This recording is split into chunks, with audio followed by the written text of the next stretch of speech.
غولېدلې پیغله. سلام، ستړي مشئ، زموږ پښتو سټوري چینل ته ښه راغلاست. غولېدلې پیغله. یوه پیغله چې د پوهنتون په مرحله کې د ادبیاتو په پوهنځي کې زده کړې کولې، 3 خویندې نورې هم لرلې چې هغه هم په زده کړو بوختې وې. پلار یو محلي دوکاندار و. دغه نجلۍ په پوهنتون کې په ښه خوی او ادب شهرت درلود. په خپلو درسونو کې یې زیات کوښښ کاوه. هر چا به د هغې په پوهې فخر کاوه. نوموړې پیغله خپله کیسه داسې بیانوي. یوه ورځ د پوهنتون څخه ووتلم، ناڅاپه د یو ځوان سره مخ شوم. هغه ماته داسې کتل، ته به وایې ما پیژنې، خو هیڅ خیال مې پرې رانه وړو. همداسې ورڅخه تېره شوم. هغه ما پسې غلی غلی شاته را روان شو او له ما سره یې په ټیټ اواز خبرې پیل کړې. ای د حسن ښاپیرۍ، زه غواړم له تا سره واده وکړم. له ډېرې مودې وروسته ستا ښکلا لیونی کړی یم. ای له جنته راتښتېدلې هورې، که ته ما ته د مینې لاس را نه کړې، زه به ځان ووژنم. ما په ډېره چالاکۍ سره له ځوانه لاره چپه کړه.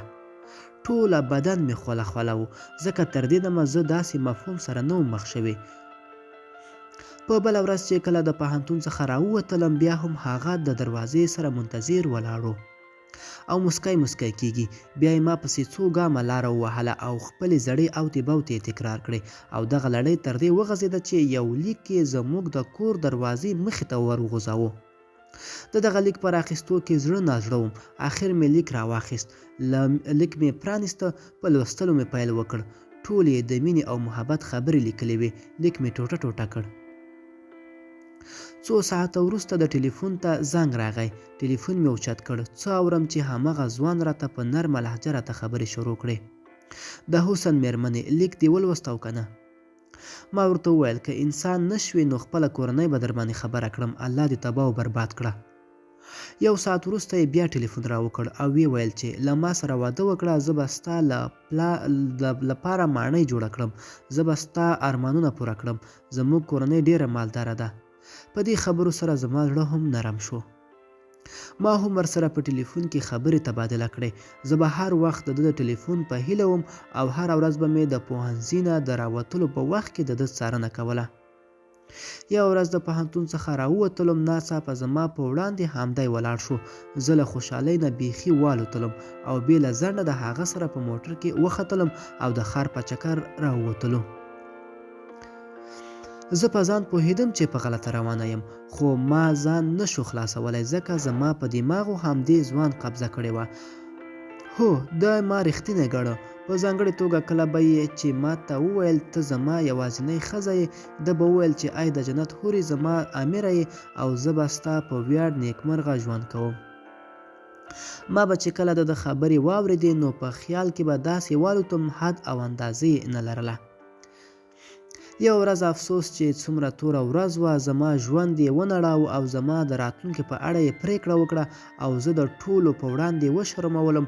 یو ورځ په عادي توګه ورسره د ښار په چکر ووتلم. ناڅاپه یو رستورانت کې د یو فرش کړي خونې ته خواته کش کړم. خونې ته د ننوتلو او مخامخ سره کېناستلو د رسول الله صلی الله علیه وسلم دا حدیث مې هیر و چې فرمایلی دی هیڅ سړی به د یوې پردۍ ښځې سره نه ګوښه کېږي مګر دا چې یو به یې شیطان وي. هو، شیطان زما زړه د دې ځوان په خبرو سره د هغه لپاره مستعمر کړه. مګر دواړه یو بل ته خوله په خوله سره کېناستلو. ده ما ته کتل او ما هغه ته، او بیا د جهنم د عذاب یوې پردې سره راونغښتلو او نور په ځان پوه نه شوم. مګر داسې چې خپل عزت او پت مې له لاسه ورکړ او هغه څه په نسبت چې زه یې واکمنه وم بې واکه شوم او لکه لیونی راپورته شوم.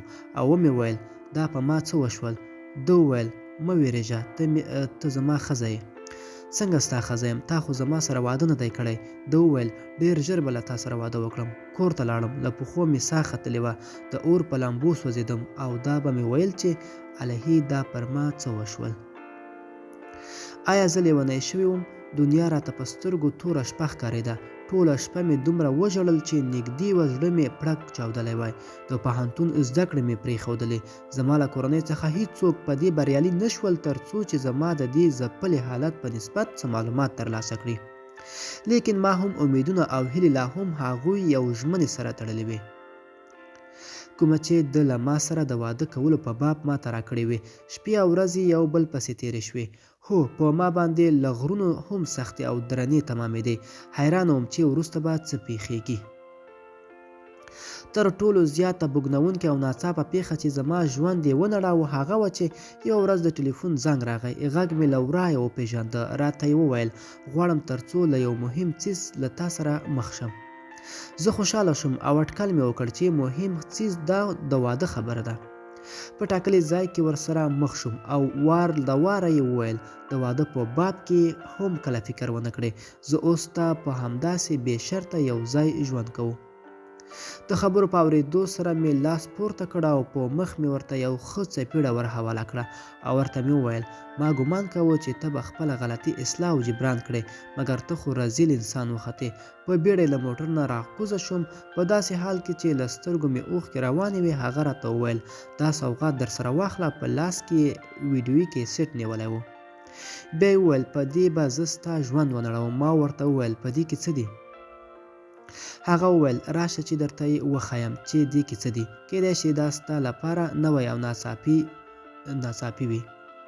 کیسټ سي ډي یې ور واچوله. ما ته یې وویل اوس ورته ګوره. څه ګورم چې په یو بشپړ کامل او روښانه تصویر د هغه څه په اړه و چې زما او د ده ترمنځ په حرامو کې تېر شوی وخود. ما وویل دا څه کړې؟ هغه وویل دا خو پټې کامرې دي چې زه او ته یې څارلو. دا کیسټ به زما په لاس کې ستا د ژوند نړولو په خاطر وي. ځواکمنه وسیله وي. مګر دا چې ته به زما د امر څخه سرغړونه نه کوې او ستا ژوند به زما په اشاره څرخیږي. له دې سره مې له خولې چیغه ووتله او په زړه مې لاس پورې کړ ځکه چې قضیه یوازې زما نه بلکې په بشپړه توګه زما د کورنۍ قضیه هم وه. نتیجه دا شوه چې زه د همدغه ځوان په اشاره او غلامۍ کې داسې راګیر شوم چې له یو سړي نه یې بل او بل نه یې بل ته نقلولم او پیسې راباندې راټولولې. زما کورنۍ تر اوسه هم زما په باب څه پته نه وه لګېدلې بلکې هغوی په ما بشپړ اعتماد درلود. د ویډیویي دغه کیسټ نشر شو او بالاخره زما د تره زوی لاسته هم ورغی. دې سره قضیه پراخه شوه. زما ټوله کورنۍ خبره شوه او دغه له شرم نه ډک کیسټ په ټول ښار کې خپور شو. زه وتښتېدم تر څو خپل ځان د خلکو له نظره پټ وساتم. زما کورنۍ هم له شرم نه له شاره کډه وکړه. دغه ویډیویي کیسټ د یو ځوان نه بل او له بل ځوان نه بل ته سپارل کېده. ما له دغه ځوان څخه یوې او بلې خواته د هیڅ حرکت کولو ځواک نه درلود. دغه ځوان زما په څیر ډیرو پیغلو آینده برباده کړې وه. ما د غچ اخیستلو په خاطر دغه رذیل او داوس انسان یو ځل بیا خپلې کوټې ته وغوښت. هغه چې له نیشې نه ړنګ بنګ کېده وخت مې غنیمت وګاڼه او په هغه چاړه چې مخکې له مخکې ما ده ته ساتلې وه په خېټه کې مې څو پرله پسې قوي او غښتلي ګوزارونه ورکړل. هغه ابلیس مې د مرګ تر کندې ورساوه خو په نتیجه کې زه هم د تورو تمبو شاته ورسېدم چې دلته په ډیر ذلت او محرومیت کې په عجیبو ناروغیو اخته ژوند کوم. په خپلو بدعملۍ ډیر پښیمانه یم خو اوس ماته هیڅ ګټه نه لري. کله چې د ویډیویي کیسټ را یادوم داسې انګیرم چې د ویډیویي کیسټ به په هر ځای کې زما څارنه کوي.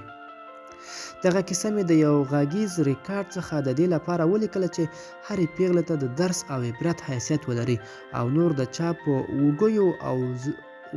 وګیو او زړه راښکونکو خبرو له مینې او محبت نه ډکو لیکنو باندې ونه غولېږي. ملګرو خدای مې وکړي چې له کیسې مو یو څه مطلب اخیستی وي. د لا ښکلو ویډیوګانو لپاره زموږ پښتو سټوري چینل سره اوسئ. تر بلې ویډیو ښې چارې.